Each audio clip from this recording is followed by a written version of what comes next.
Good morning class. Today's topic is factors determining elasticity. Means कौन कौन से factor हैं जो इलास्टिसिटी की कंडीशन को मीन्स इफ़ेक्ट करते हैं. इसमें यहाँ पे लाइन से आपको दिए हुए हैं कौन कौन सी कंडीशंस हैं जो आपके इलास्टिसिटी की कंडीशन को इफ़ेक्ट करते हैं. सबसे पहला होता है nature of product.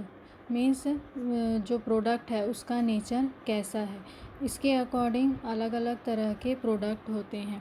For example जैसे कि सबसे पहला होता है कंपलसरी प्रोडक्ट. मीन्स जैसे कि जो हम डेली यूज़ करते हैं जिसमें आता है हमारा राशन का सारा सामान. ये जनरली क्या होता है फ्लेक्सिबिलिटी इसका इस पर ज़्यादा इफ़ेक्ट नहीं होता. मीन्स इलास्टिसिटी का इस पर ज़्यादा इफ़ेक्ट नहीं होता. क्यों नहीं होता है?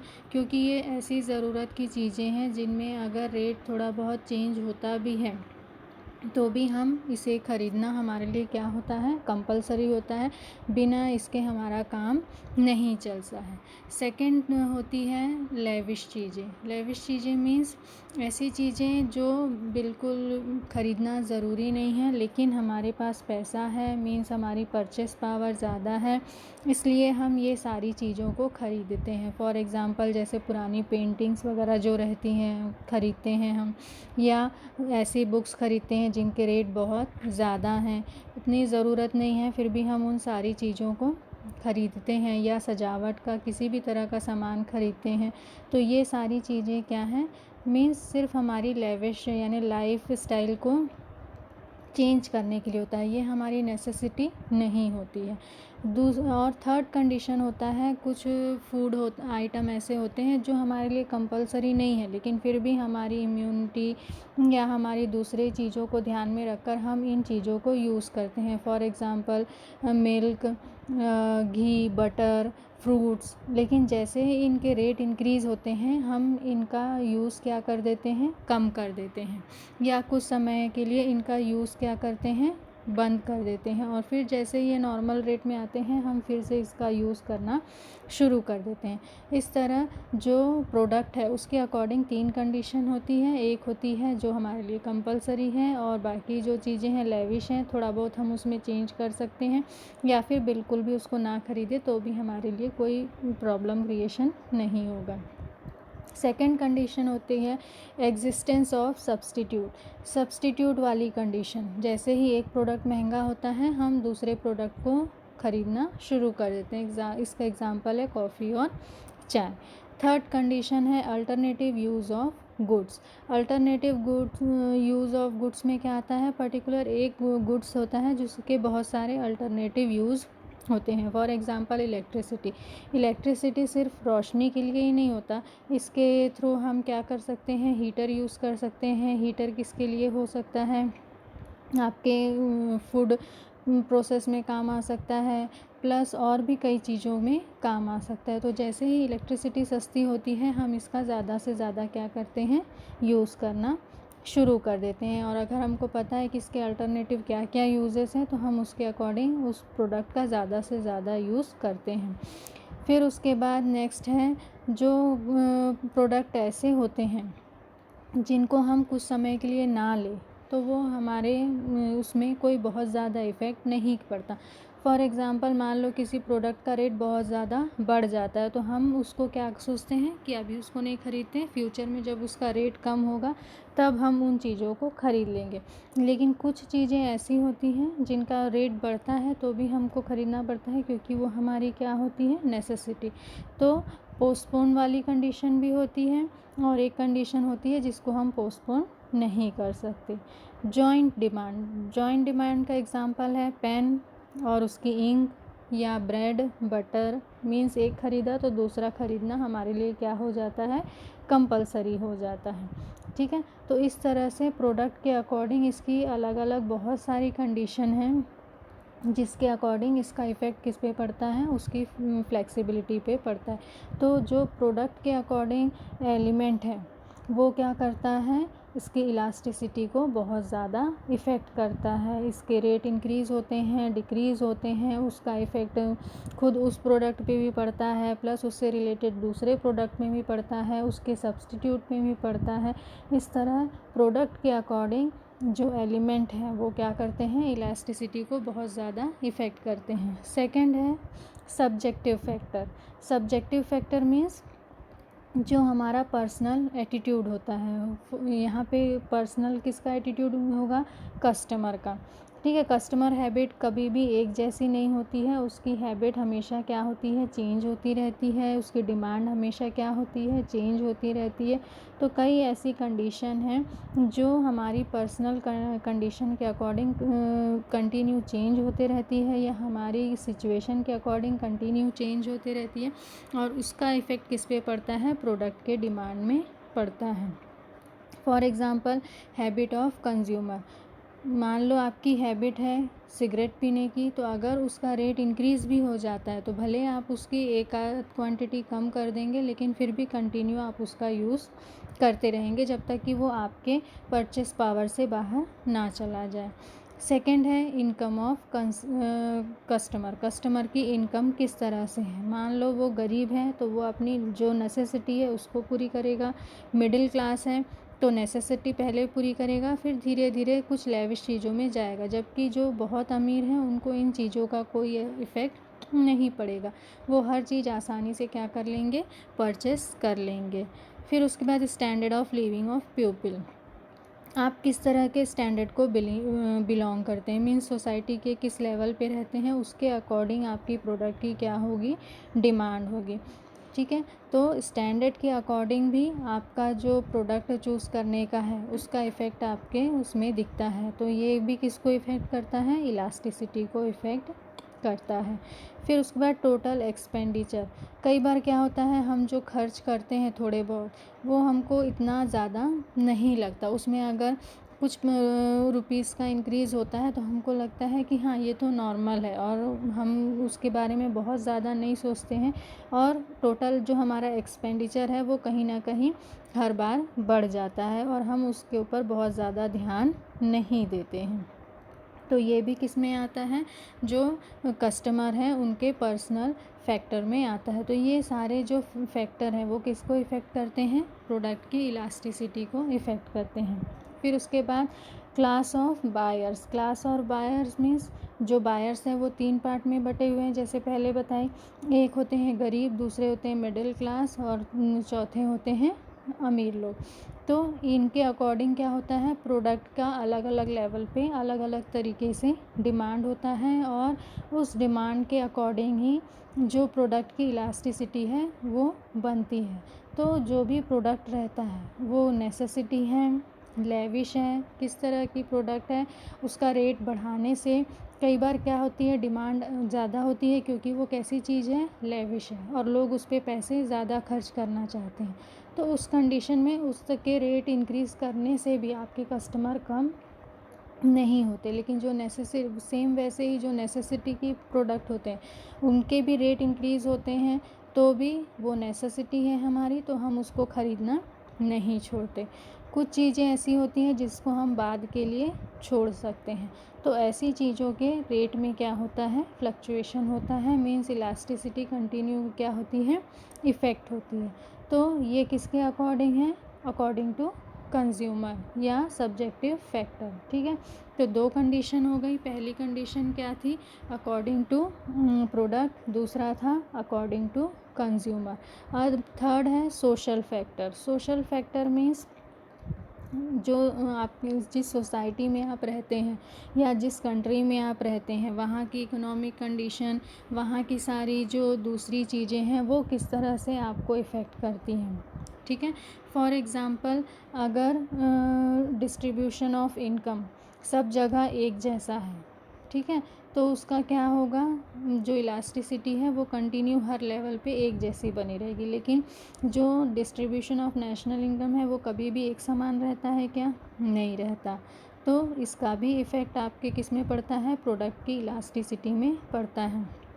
3 कंडीशन है, लोअर लेवल, मिडिल लेवल और हाई लेवल। इन सब की डिमांड या जो भी परचेस पावर के कंडीशन है सबकी क्या होती है, अलग अलग होती है। उसके अकॉर्डिंग हमको पर्टिकुलर देखना पड़ता है कि पर्टिकुलर जो भी प्रोडक्ट है, ज़रूरत की चीज़ें हैं और ज़रूरत की चीज़ें नहीं हैं, उसके अकॉर्डिंग किसकी डिमांड ज़्यादा है, किसकी डिमांड कम है, किसकी डिमांड में इफ़ेक्ट पड़ेगा, किसकी डिमांड में इफ़ेक्ट नहीं पड़ेगा, अकॉर्डिंग टू प्राइस या दूसरे और भी फैक्टर के अकॉर्डिंग।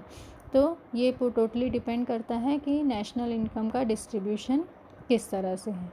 सेकंड है राशनिंग सिस्टम। जो राशनिंग सिस्टम है वो किस तरह से, इसका भी टोटल इफ़ेक्ट पड़ता है जो डिमांड है उस पे, और डिमांड इंक्रीज़ है डिक्रीज़ है और उनकी क्या कंडीशन है, प्लस उसकी अकॉर्डिंग टू क्वांटिटी कितनी हम दे रहे हैं, ये सारी चीज़ें इफ़ेक्ट करती है प्रोडक्ट की इलास्टिसिटी की कंडीशन पे।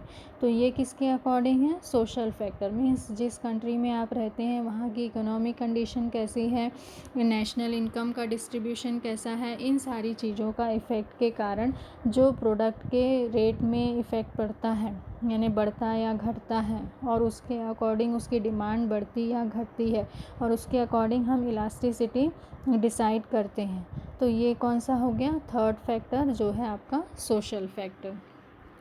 फिर उसके बाद अगला जो फैक्टर है वो क्या है, price factor. Price factor main होता है, जैसे ही प्रोडक्ट का प्राइस लेवल थोड़ा सा भी गिरेगा उसकी डिमांड क्या होती है, बढ़ जाती है, और जैसे ही इंक्रीज़ होता है प्राइस लेवल उसकी डिमांड कुछ समय के लिए क्या होती है, कम हो जाती है।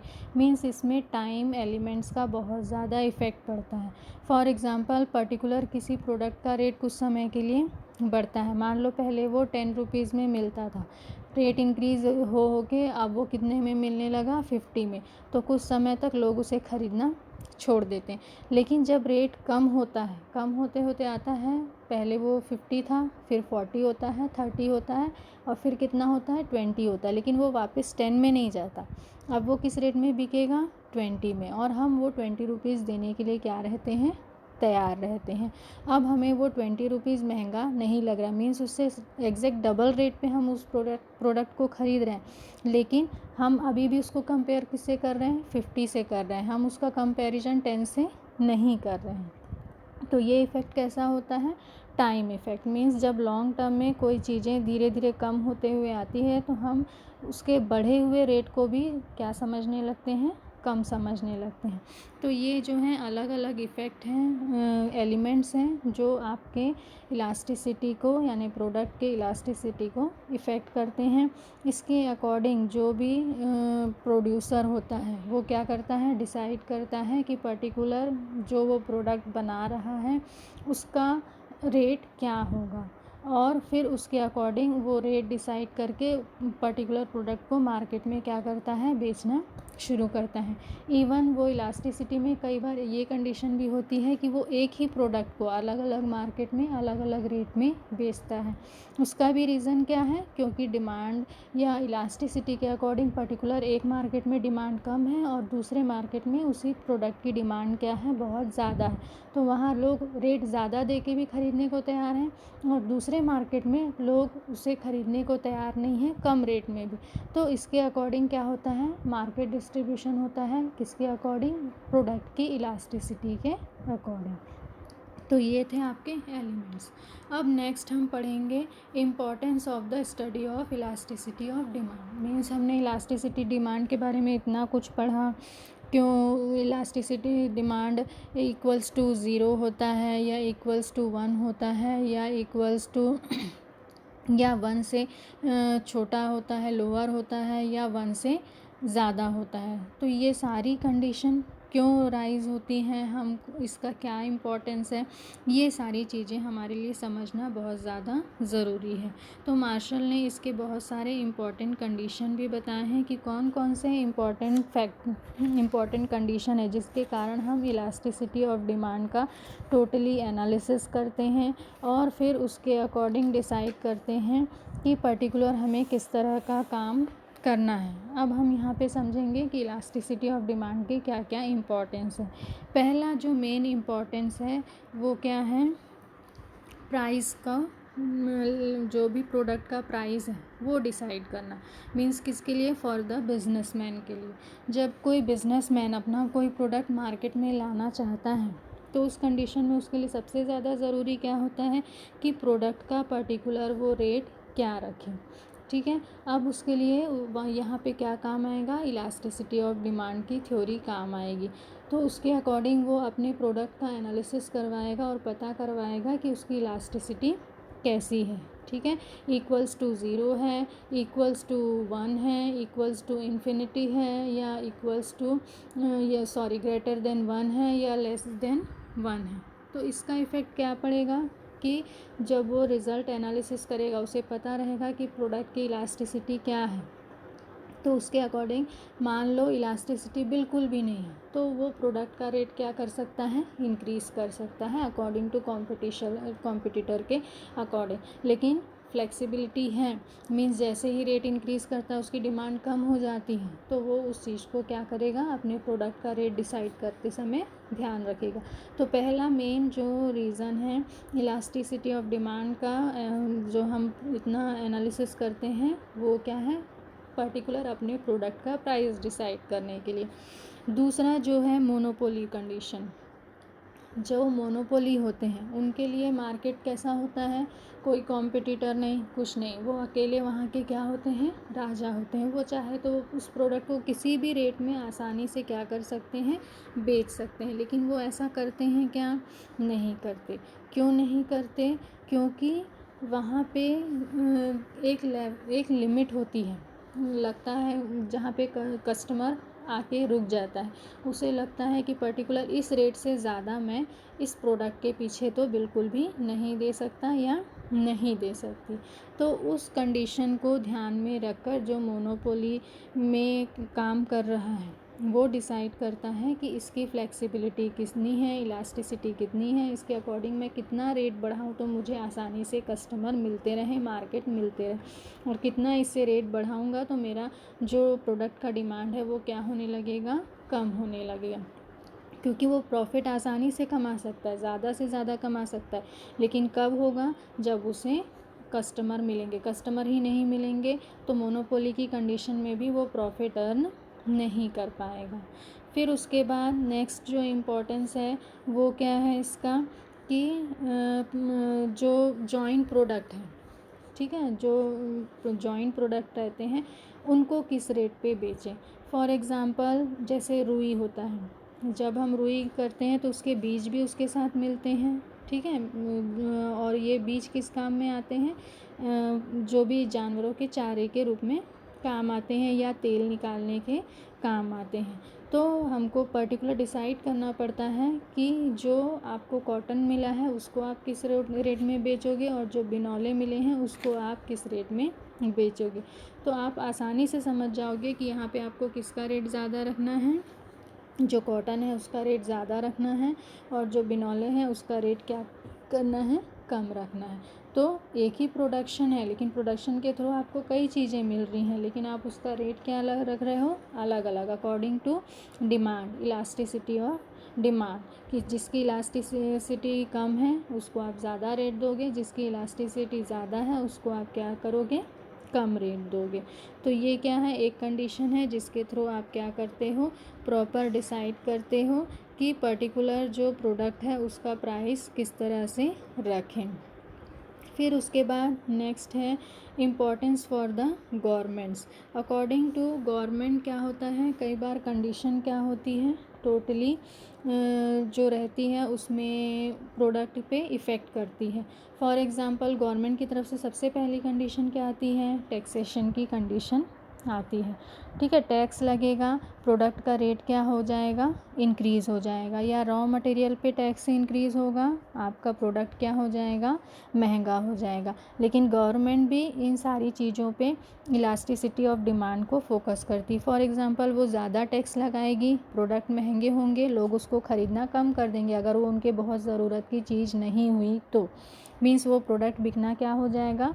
कम हो जाएगा। मीन्स गवर्नमेंट को भी उसके कारण क्या होगा? लॉस होगा। टैक्स बढ़ा दिया लेकिन प्रोडक्ट कम बिका, कंपनी लॉस में आई तो ऑलरेडी उसका टैक्स रेट क्या हो गया?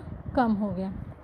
तो इन चीज़ों को ध्यान में रखकर गवर्नमेंट क्या करती है, टैक्स रेट डिसाइड करती है कि पर्टिकुलर किसकी इलास्टिसिटी ज़्यादा है, किसकी इलास्टिसिटी कम है। उसके अकॉर्डिंग वो डिसाइड करती है कि पर्टिकुलर किस प्रोडक्ट में कितना टैक्स लगना चाहिए, और ख़ासकर उन चीज़ों को टैक्स फ्री रखने की कोशिश करती है जिनका यूज़ कौन करते हैं, जो लोअर लेवल के लोग हैं वो लोग करते हैं, जिससे कि ये चीज़ें महंगी ना हो। अगर ये चीज़ें महंगी हो गई तो जो गरीब हैं वो उन चीज़ों को भी खरीद नहीं पाएंगे। फिर उसके बाद है इकोनॉमिक पॉलिसी। इकोनॉमिक पॉलिसी में भी हम कई चीज़ों के बारे में पढ़ते हैं, जैसे कि इसका प्राइस का इफ़ेक्ट क्या होता है, ठीक है, इकोनॉमिक कंडीशन या दूसरी सिचुएशन, वो सारी चीज़ों का एनालिसिस हम किसके थ्रू करते हैं, इसी इलास्टिसिटी ऑफ डिमांड के अकॉर्डिंग करते हैं। मींस प्रोडक्ट का प्राइस राइज़ हो रहा है तो उसका रीज़न क्या है, प्रोडक्ट का राइस कम हो रहा है तो उसका रीज़न क्या है, और पर्टिकुलर जो आपका मनी है, मनी का रेट इंक्रीज़ हो रहा है या मनी का रेट क्या है, गिर रहा है, करेंसी का रेट इंक्रीज़ हो रहा है या करेंसी का रेट डिक्रीज़ हो रहा है। तो ये सारी चीज़ों का एनालिसिस में भी कौन सपोर्ट करता है, इलास्टिसिटी ऑफ डिमांड सपोर्ट करता है। मीन्स टोटल इकोनॉमिक कंडीशन में कि जो भी चीज़ें हो रही हैं उसको किस तरीके से सेट करना है, किसके अकॉर्डिंग सेट करना है, ये सारी चीज़ों का एनालिसिस किसके थ्रू होता है, इन इकोनॉमिक कंडीशंस के according. Means elasticity of demand और दूसरे कई इकोनॉमिक से रिलेटेड जितने भी थ्योरीज़ होते हैं उनके थ्रू हम इन सारी चीज़ों का आसानी से एनालिसिस कर सकते हैं कि पर्टिकुलर इसका रीज़न क्या है, क्या चेंज करेंगे तो ये हमारी इकोनॉमी के लिए बेस्ट होगी। फिर नेक्स्ट है importance in foreign trade. Foreign trade में भी ये क्या होती है, बहुत ज़्यादा सपोर्टिव होती है। मीन्स आप अपना सामान दूसरी कंट्री में बेच रहे हो, वहाँ पे उस प्रोडक्ट की डिमांड कैसे बनाओगे, वहाँ पे प्रोडक्ट का प्राइस कैसे रखोगे, ये सारी चीज़ों में भी इलास्टिसिटी ऑफ डिमांड क्या करती है, एनालिसिस करने में सपोर्ट करती है कि इंटरनेशनल मार्केट में आप अपने प्रोडक्ट का रेट क्या रखोगे जिससे आपका प्रोडक्ट आसानी से बिक जाए, आसानी से कस्टमर मिले और कहीं पे आपको कोई प्रॉब्लम ना आए। तो इन सारी चीज़ों के लिए ये क्या है, बहुत ज़्यादा इम्पॉर्टेंट है। फिर उसके बाद अगला इम्पॉर्टेंट है ट्रांसपोर्टेशन इंडस्ट्रीज़ में। ट्रांसपोर्टेशन इंडस्ट्री जैसे कि रेलवे है, एयरवे है, ये सब क्या करते हैं, जो प्रोडक्ट को एक जगह से दूसरे जगह पहुंचाने का काम करते हैं। ये लोग भी जब इसका प्रॉपर जो है कितना किराया होगा, रेंट कितना होगा, एक जगह से दूसरे जगह पहुंचाने का खर्चा कितना होगा, ये लोग भी जब प्रोडक्ट का किराए का रेट डिसाइड करते हैं तो मेनली फोकस किस में करते हैं कि प्रोडक्ट किस तरह की है, और जो रेट हम पर्टिकुलर प्रोडक्ट के ट्रांसपोर्टेशन में लगाएंगे वो प्रोडक्ट को, यानी वो जो प्रोडक्ट है बनाने वाली कंपनी है उस रेट को बेयर कर पाएगी कि नहीं कर पाएगी। तो जिस तरह का प्रोडक्ट होता है उसके अकॉर्डिंग डिसाइड होता है कि पर्टिकुलर जो रेंट है वो ज़्यादा होगा कि कम होगा। वेजेस डिटर्मिनेशन इलास्टिसिटी के अकॉर्डिंग डिसाइड होता है कि जो वेजेस है वो कम होगा या ज़्यादा। फॉर एग्ज़ाम्पल जो डेवलप्ड कंट्री होती है वहाँ पे वेजेस का रेट बहुत क्या होता है, हाई होता है, क्योंकि वहाँ पे जो वर्कर हैं आसानी से नहीं मिलते। लेकिन जहाँ पे पॉपुलेशन ज़्यादा है, डेवलपिंग कंट्रीज़ है या अनडेवलप्ड कंट्रीज़ है, वहाँ पे आपको आसानी से वर्कर मिल जाते हैं। तो यहाँ पे वर्कर का रेट क्या होता है, बहुत ज़्यादा नहीं होता है। तो यहाँ पे इलास्टिसिटी कैसी होती है, फ्लेक्सिबल होती है। मीन्स आसानी से आपको वर्कर्स मिल जाते हैं। तो उसके अकॉर्डिंग जो भी आपको वर्कर मिलते हैं, जहाँ कम मिलते हैं आप वहाँ रेट ज़्यादा देते हो, और जहाँ पे आसानी से मिल जाते हैं वहाँ पे वर्कर्स को आप क्या करते हो, वेजेस कम भी देते हो। फिर उसके बाद एक है paradox of poverty. Paradox of poverty का मतलब होता है कि कई बार क्या होता है, फसल बहुत अच्छी होती है, ठीक है, जनरली ये किससे रिलेटेड है, जो किसान होते हैं उससे रिलेटेड। किसान साल भर मेहनत करते हैं, अच्छी फसल होती है, लेकिन जब वो लोग उसे मार्केट में बेचने जाते हैं तो उनको पर्टिकुलर जो अमाउंट वो चाहते हैं वो अमाउंट उनको नहीं मिलती। और इसका मेन रीज़न ये होता है कि उस समय सेम वही क्रॉप्स जो है हर किसी के पास रहती है और सब उसे क्या करना चाहते हैं, बेचना चाहते हैं। इसका सिंपल सा एग्जांपल आप समझ सकते हो, जैसे कि टमाटर जब होती है एक साथ होती है और फिर उसका रेट अचानक से क्या होता है, गिर जाता है।